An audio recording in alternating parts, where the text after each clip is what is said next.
ছিল, তারা হচ্ছে হাঁটতেছিল একটা ঘন জঙ্গল, না না, তারা একটা গাড়িতে উঠছিল, গাড়িটা যাইতেছিল কিন্তু গাড়িটা তারপর নষ্ট হয়ে গেল। তারপরে কেউ যাইতে পারলো না।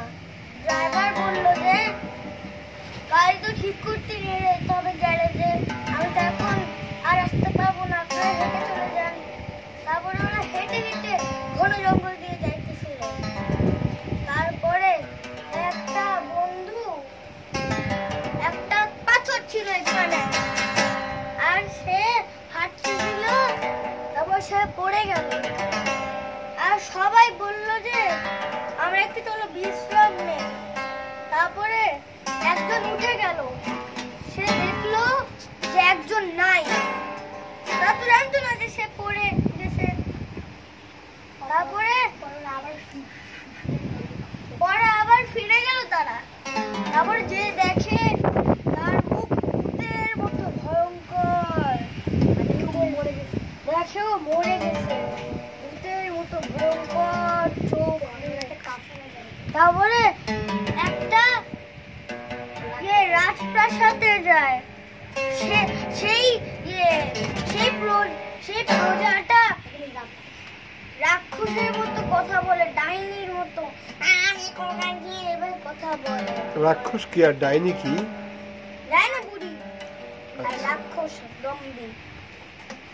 রাক্ষস কাকে বলে, ডাইনি কাকে বলে? ডাইনি বুড়ি, উইচ উইচ উইচ। আচ্ছা। তারপরে হচ্ছে যে তারপরে ওরা হচ্ছে যে একটা রুমে গেল, যে দেখে যে একটা স্কেলিটন ওখানে বসে আছে, কঙ্কাল। তারপরে ওরা রাতে ওইখানে ঘুমাইলো।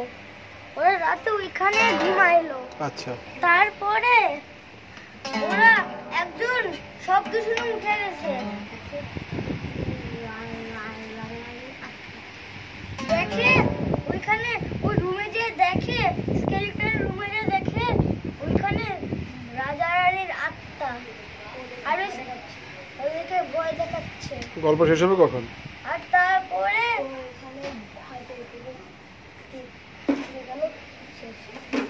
ওরা ওইখানে ভয় পেয়ে থেকে গেল। তারপরে